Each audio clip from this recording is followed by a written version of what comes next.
Hello and welcome to your Week 11 Database of the Week. This is John French, and today I'm going to be walking us through some of my favorite parts of Bloom's literature by Infobase. If you're unfamiliar with Bloom's literature, it is named after Harold Bloom, this man right here, who was sort of a literary critic who um, defended the idea of the canon, that there are these classic books of Western literature that must be revered and studied. And so that is where we get the name Bloom's literature from, because this database is full of information on characters, themes, texts, and different elements of the Western canon that high school students or college students might be interested in learning about.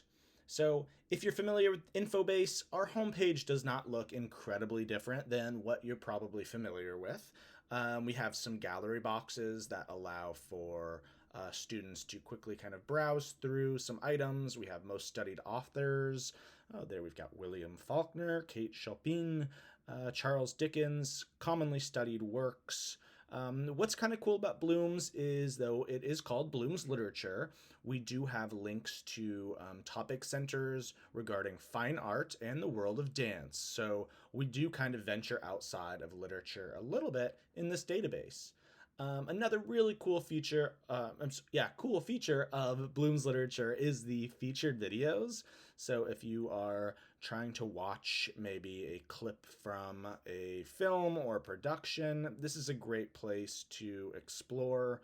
Here we have a Romeo and Juliet um, performance at the Globe. So this can be really cool. This is actually, it looks like the whole thing, which is excellent. Obviously, you need to be sure you're adhering to copyright guidelines, but I'm sure this is something you could watch with a whole class. What else about Bloom's literature?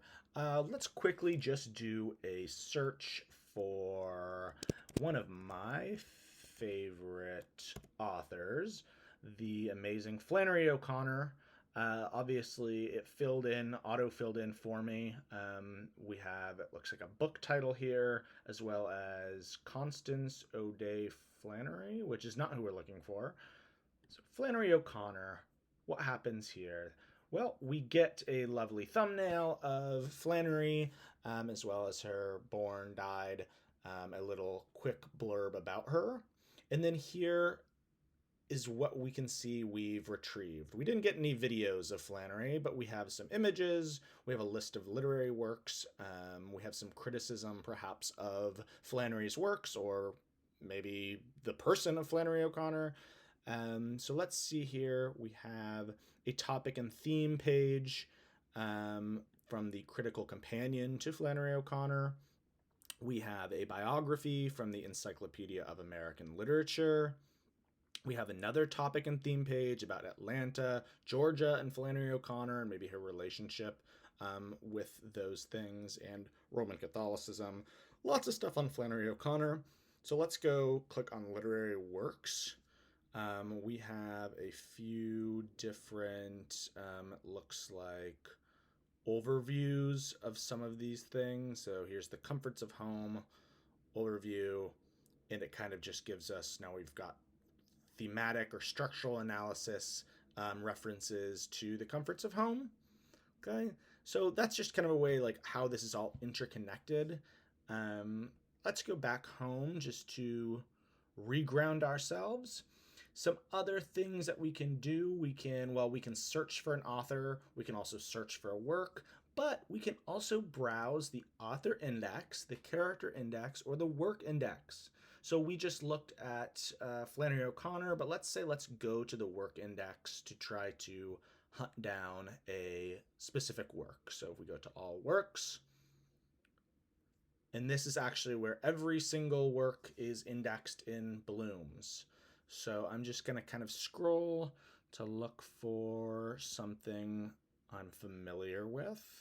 Let's see here.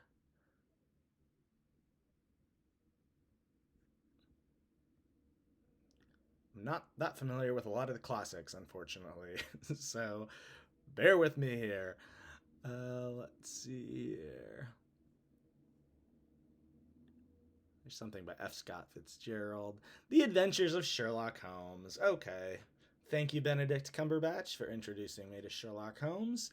And so here now we have, again, it looks similar to what we looked at before, but we have the different formats that we pulled up, or types rather, and then we have, a thematic or structural analysis. Here's another overview or synopsis for The Adventures of Sherlock Holmes. We have some essay topics for The Adventures of Sherlock Holmes. So this might be something that you share with a teacher if she wanted to assign those topics, or if a student was having trouble, coming up with their own research question, we might be able to model some of these essay topics that they provide in Bloom's. And let's go home once more. One of my favorite things about Bloom's is the ease in which you can access full texts.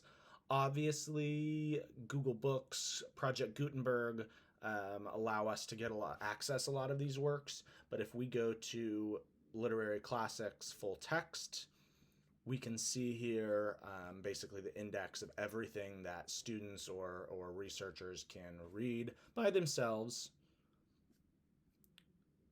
If we were looking for, let's say, A Christmas Carol,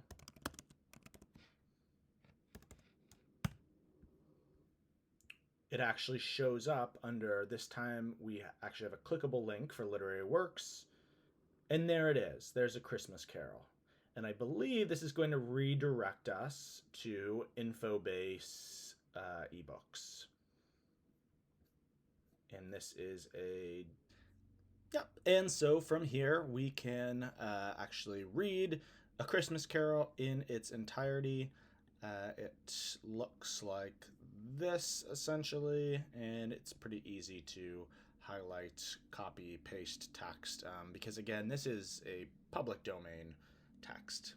So let's go back home really quick, and before I spend too much of your time, I just wanted to point out a couple other fun things on here. One thing that I really like about a lot of Infobase databases is the topic centers. The topic center is a great way that they've sort of organized texts by different elements, whether it's like a movement or a type of literature. Here we have transcendentalism, for instance. So if we click on, transcendentalism, it actually provides us links to, the literature of transcendentalism, the relationship between Puritanism and transcendentalism. Then we have some suggested research topics for students within the framework of transcendentalism. So this is a really great, tool to expand our view of literature, not just being a specific text out like that lives in a vacuum, but is part of like a wider movement. We also have related writers. Amos Bronson Alcott. My dog is actually named after Bronson, so that's kind of a fun story. And then we have videos as well and related works. And this is just a really cool, one of my favorite parts of Bloom's literature. I hope this has been useful for you. There's lots of other bells and whistles on here, particularly related to curriculum tools. If you need to help students learn how to cite sources, some of the tools on here can be really useful for both librarians and teachers. So I hope everybody has an excellent rest of the week, and search boldly, search bravely. I don't know. I'll see everybody later. Bye.